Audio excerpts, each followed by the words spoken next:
You are listening to the Thin Pink Line podcast, brought to you by the European LGBT Police Association.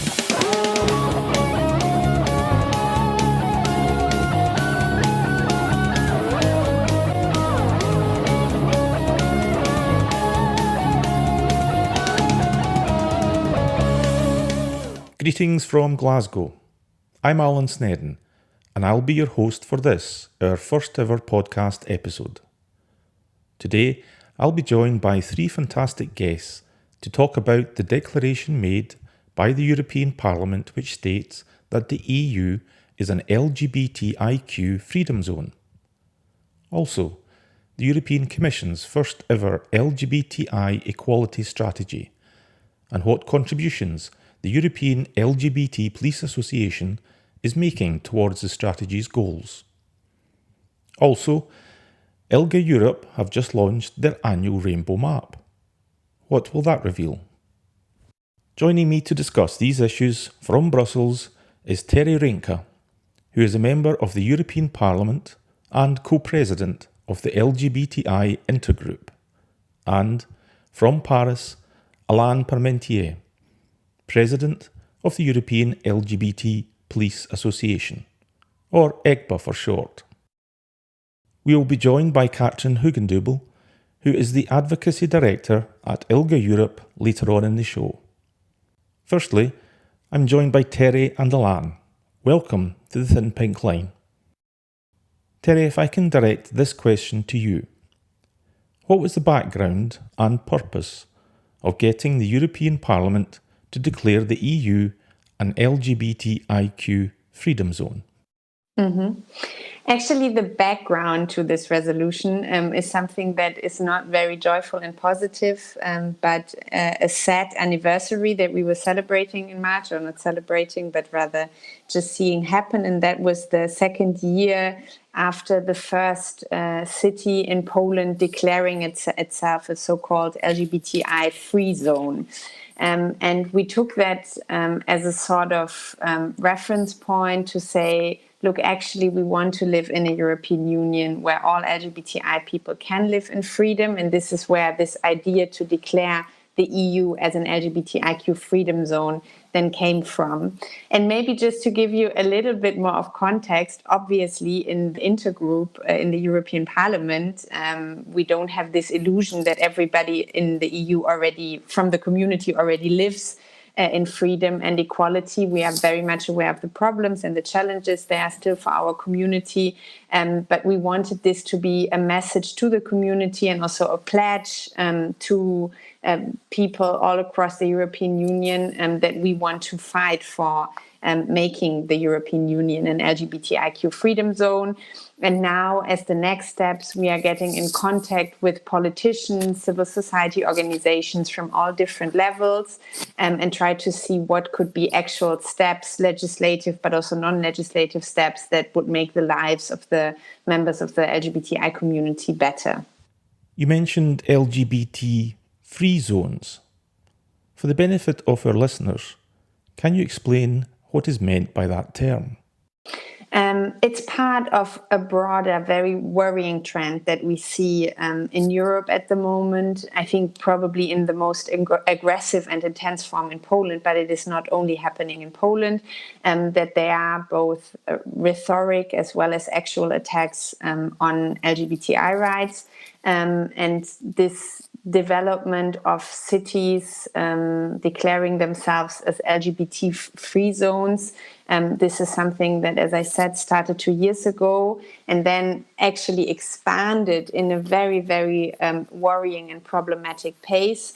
Now it has stagnated a little bit, and we see also with the international outrage, with the solidarity that came from across Europe, from the queer community to the community in Poland, that some of these cities have actually taken back these declarations and have kind of understood that this was very discriminatory language that they were using, and that they were basically creating a hostile atmosphere for people from the LGBTI community. So some indeed have kind of turned back. but we still see that many others are not doing that. And really the accounts that we get from Poland, from people, especially young people who are living in these areas, are very, very worrying. So there are cases of discrimination, but there are also cases of violence, of hate crime. And this is really something that as European parliamentarians, we want to stand up to, and we want to say, look, the EU is a project that has been built on common values, and fundamental rights are parts of these values. And this is why from the European level, we also want to do what we can to defend these rights of our citizens. The European Commission's LGBTI equality strategy launched back in November. What impact do you anticipate it will have? No, I think that the strategy is absolutely the basis now for moving ahead and making now concrete proposals of what needs to change in order to actually strengthen LGBTI human rights inside of the European Union. And we want this to be part of the conversation that we have with politicians, with civil society actors, with, basically members of the community about what needs to be done. And the strategy is a set of proposals, what from the European level can be done. Like, for example, there is a proposal to have better legislation against hate crime and hate speech inside of the European Union. There is a proposal for mutual recognition of documents, like, for example, marriage or birth certificates, which would make it much easier for also LGBTI, people from the LGBTI community, rainbow families, to enjoy their right to freedom of movement inside of the European Union. But we think that it doesn't stop there, because these are European proposals, but we also want to have a conversation with national legislatures, with regional and local people from the regional and local level, to see what on top of this strategy can be done, and how we can also, as a European Parliament, support these efforts and be in touch with the respective members of national, regional or local parliaments. And I think that this is, as you can probably imagine, a lot of work. This is going to mean a lot of energy, but I think we are ready to really put a lot of work and energy into it, because, as I said, we see this backlash, we see these attacks on LGBTI rights, and we, on the contrary, want to do more in order to defend and expand LGBTI people. Alan, how do you see the declaration and strategy from the EGPA's perspective? Yes, what Terry explained to us with all details, it's sometimes we have difficulties in our countries to know exactly what happened at the European level, because all the details you explained to us, some people they have difficulties to realize it, to know it at the national level. In some countries, for example, in Italy or in Spain or in France, of course, we don't hear a lot of news from the European Parliament about LGBT issues. So the communication is very important, I think, because we never know exactly what happened. We know that Brussels do something, but we don't. It's a problem to realize exactly what's happened there. Me as an activist, I go sometimes to the European Parliament, and I am in touch with ILGA Europe. So okay, I know I have some information, but it's difficult for the European citizens to know exactly. For example, 2 years ago, I was in Brussels and I spoke about the LGBT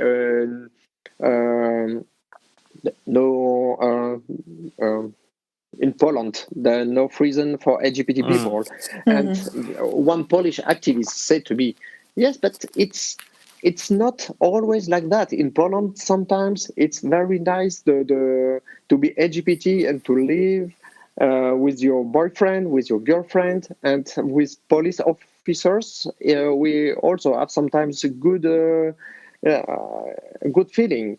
And I said, yes, but what I see on the television, it's not exactly what you as a Polish activist explained to me.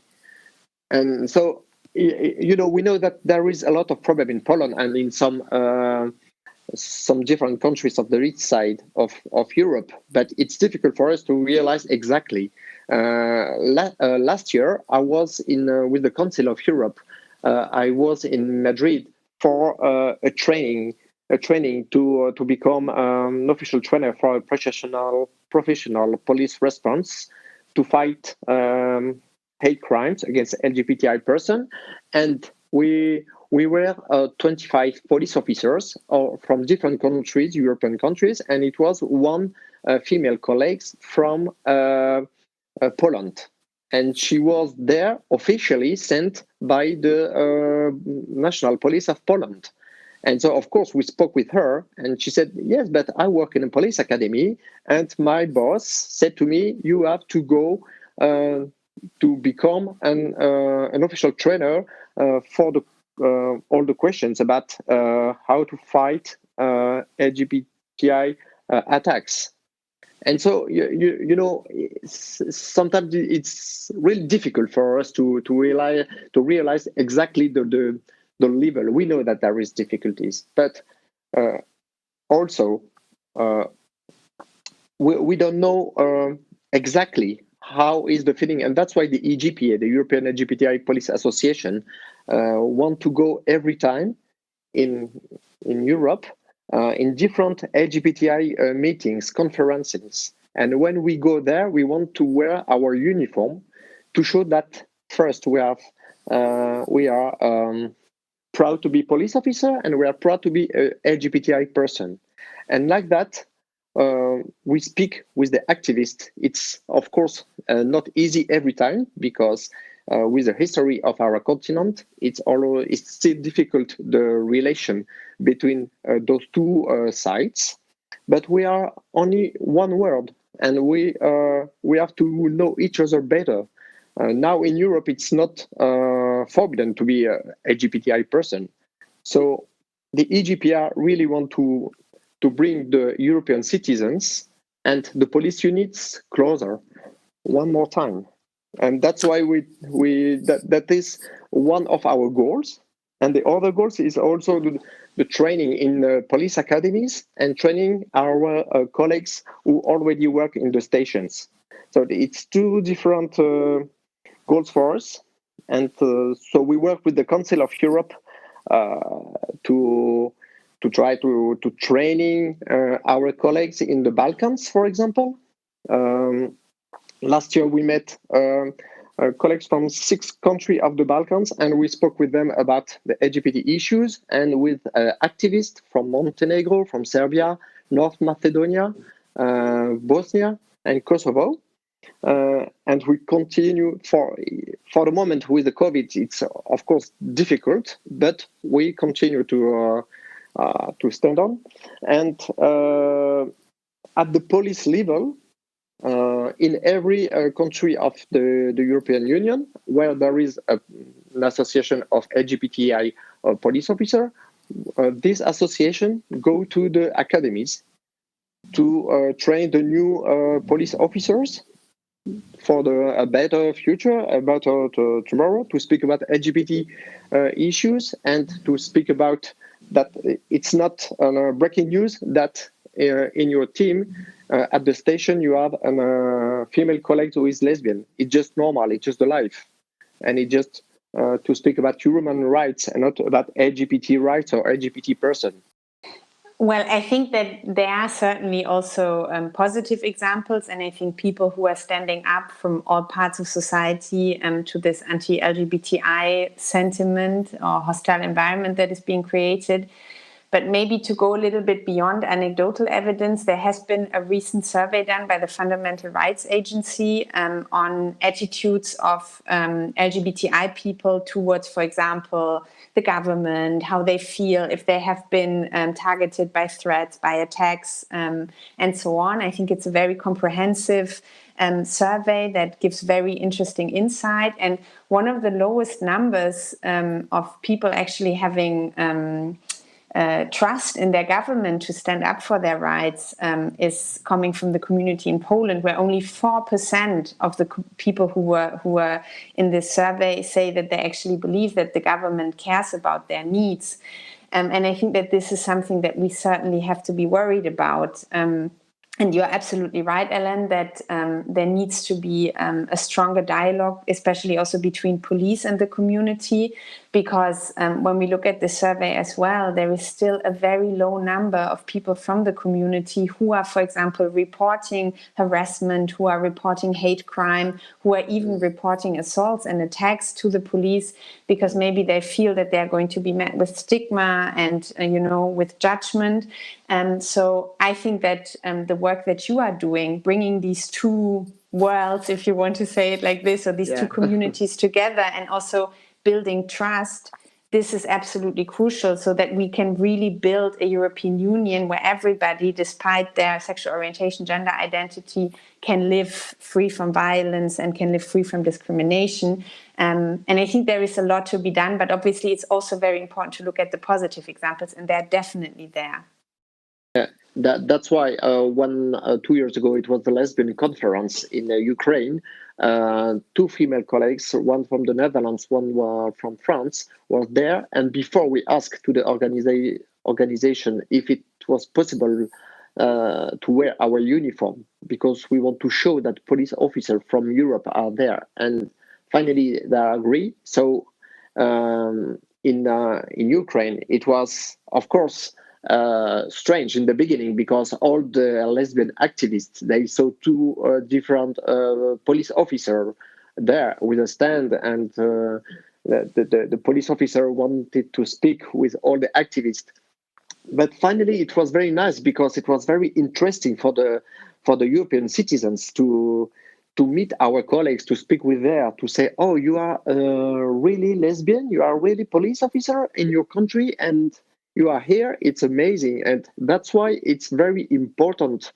Also, it's important that the European Parliament help us to do it more and more, because it's like that all the government and all the EU can't make the citizens more closer to their own police, because that's the goal of the police, to create a safety sphere. But if the LGBTI person are afraid of the police unit, or if they don't want to come in the station to make a complaint, it's not like that we can fight against the LGBT attacks. Mm-hmm. So we have together to find a solution.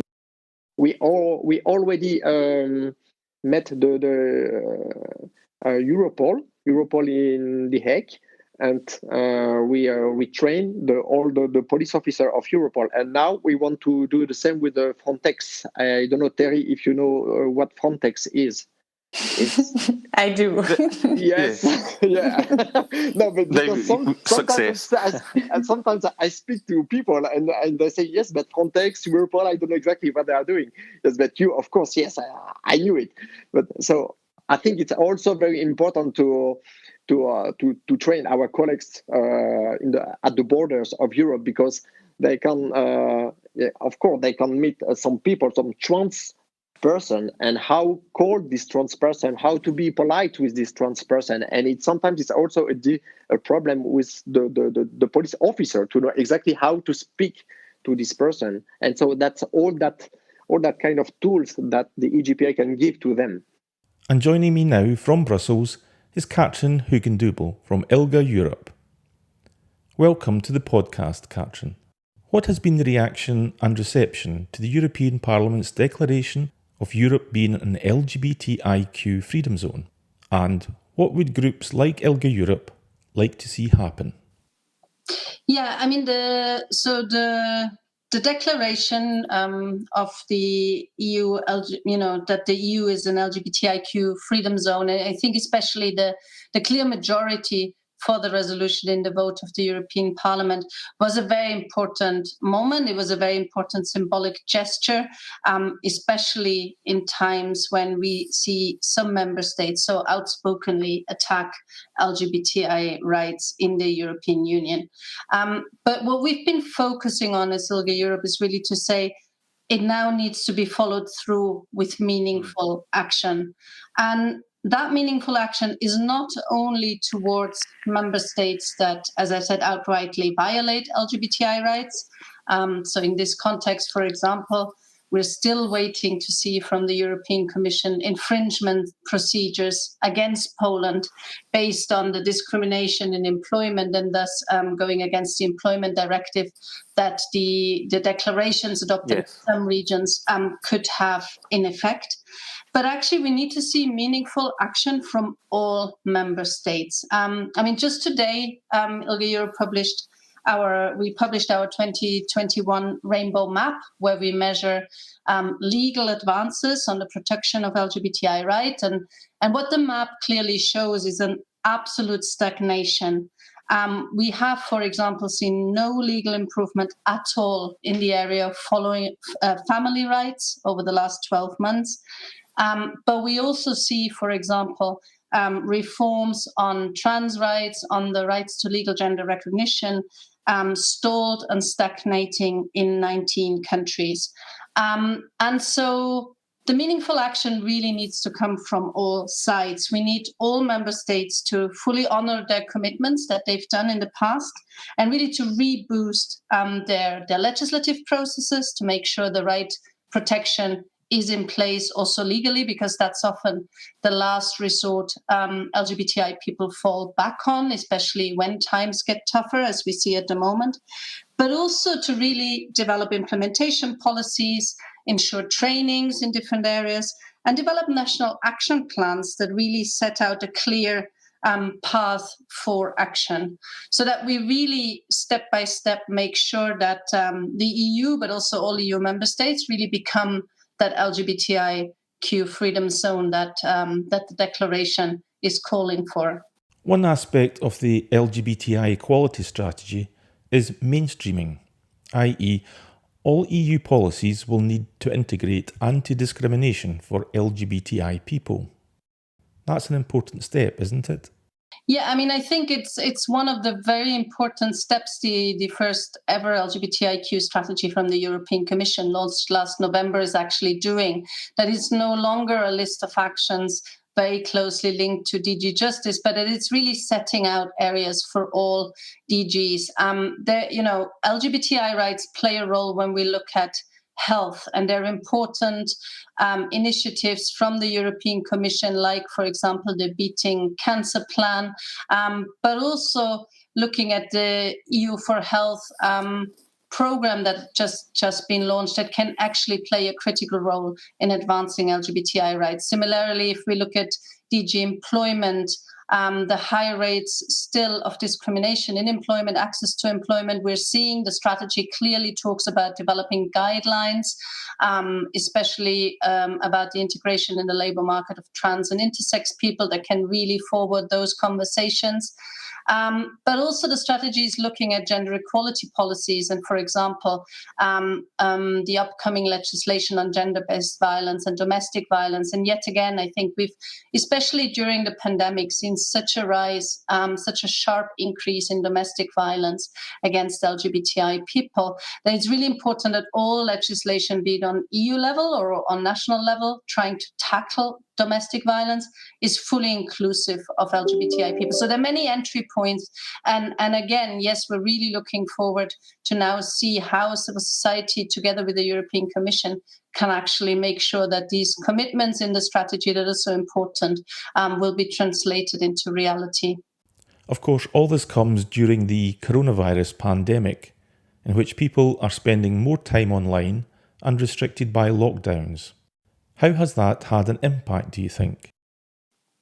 Yeah, and we've really seen this coming through. We did a little impact assessment on the COVID-19 pandemic spring last year, where we actually did a survey with our member organizations, and that was one of the areas that many LGBTI organizations mentioned very clearly: a sharp increase in people reaching out to them.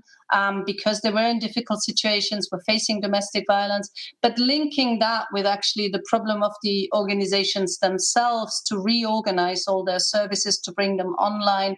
And I think we're only slowly seeing the full impact on the pandemic also on LGBTI organization and LGBTI advocacy. Many organizations that were involved in advocacy, that were in ongoing contact with policymakers, really had to shift their services to service provisions. Some of our member organizations reinvented themselves as food banks as people were falling through social protection systems. Some of them were really trying to, see how to bring the community together at a time when events were not possible anymore. And all of that is having an impact also on their ability to do the advocacy work that's so needed at a time like this. Earlier this year, ILGA Europe reported a rise in hate speech, including online. Yeah, you're absolutely right. In our annual review, which is a report we're publishing every year in February, we really saw in reports coming from country by country a sharp increase in hate, and that's hate online, as you're mentioning. That's organized hate, that's individual hate, but that's also hate that's translating into violence in the street. So we've really seen an increase in both. I think also there we need to see better legislation. We need to see hate speech and hate crime legislation that is fully inclusive of sexual orientation, gender identity, and sex characteristics on national level. But we also need to see, for example, now at the European level, with the Digital Services Act being developed, how to further increase the protection and the reactions that are asked from social media providers, but also really from governments to clearly react when hate is spread online, because we do know that hate online does translate into hate in society. It's kind of setting the tone, and that's a very, very worrying trend we're seeing. You mentioned ensuring the strategy and declaration was followed up with legislation. What more, in addition to legislation, would you like to see happen? Based on legislation, and this is when member states set out, trainings, for example. If a legislation does include sexual orientation, gender identity, and sex characteristics, you then go to the next step of what does implementation really look like.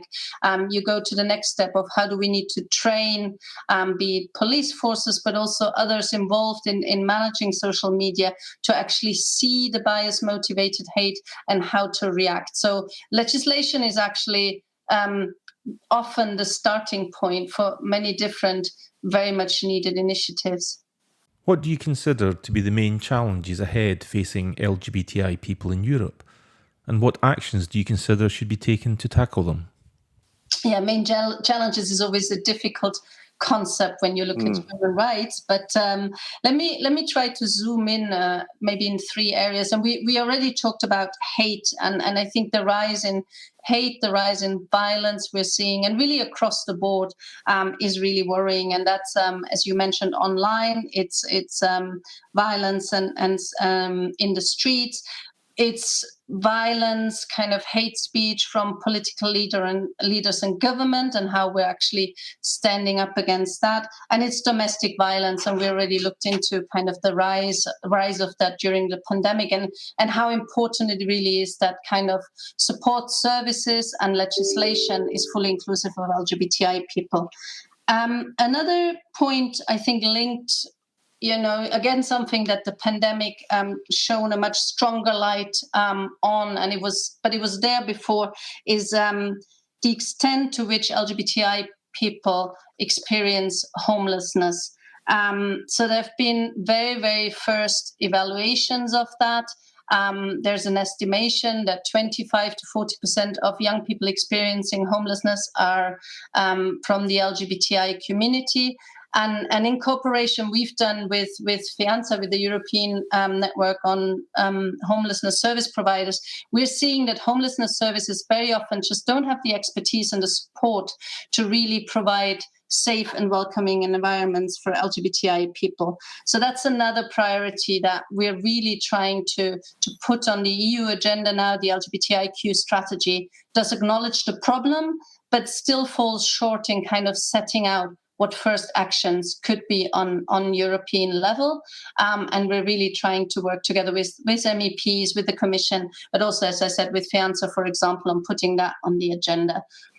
A last point, maybe, sorry, on kind of the main challenges is really the wave on attacks on trans people and trans rights that we're seeing at the moment, with some organizations actively denying that trans people have a legitimacy and an agency.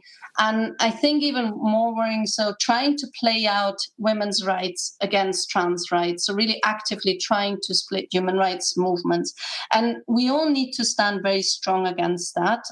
In a recent event we did, where we had invited Commissioner Dalli, she really clearly said that for her, trans rights and feminism go hand in hand in the human rights framework. And we need to see more political actors, institutions, but also organizations from civil society come out very clearly and say, not in my name, not in our name, and fully stand behind trans rights. And linked to that is really what I was talking about before, that governments need to pick up their commitments on reforming legal gender recognition legislation towards fully recognizing the right of self-determination, because really we've seen so many governments stalling these processes, moving away from commitments they've made, and we really need to see action there to kind of counter the wave of transphobia we're seeing at the moment. Thanks for taking the time to join us, Katrin, and also to my other guests, Terry and Alan. I hope that you have enjoyed this episode and found it interesting and informative.